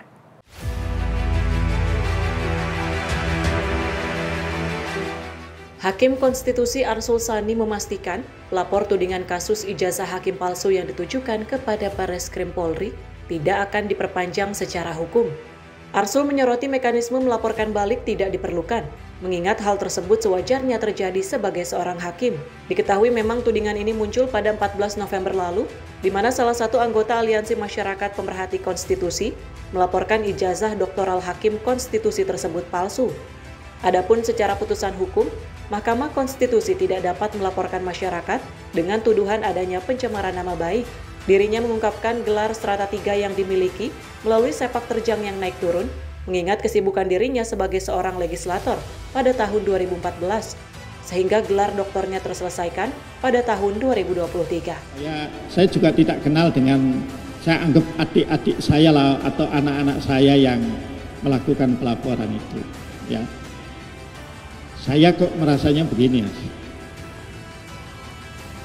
Bagi saya, ketika pejabat publik dikritisi itu ya kita proporsional saja lah. Dan kita harus menyikapinya dengan dingin, tidak emosional. Ya. Jadi terlepas bahwa itu tidak benar keyakinan saya, ya, tentu saya harus bijak. Itu adik-adik saya. Jadi saya tidak akan melapor balik. Saya tahulah itu adik-adik saya atau anak-anak saya masih mahasiswa. Ya. Dari Jakarta, Max Azizul Hakim, Sinpo TV melaporkan. Informasi tadi sekaligus menutup perjumpaan kita pada edisi kali ini. Jangan lupa untuk terus menyaksikan Menyapa Indonesia Pagi setiap pagi hanya di Sinpo TV. Akhir kata, saya Priska Priscilla beserta seluruh kru yang bertugas pamit undur diri. Terima kasih dan sampai jumpa.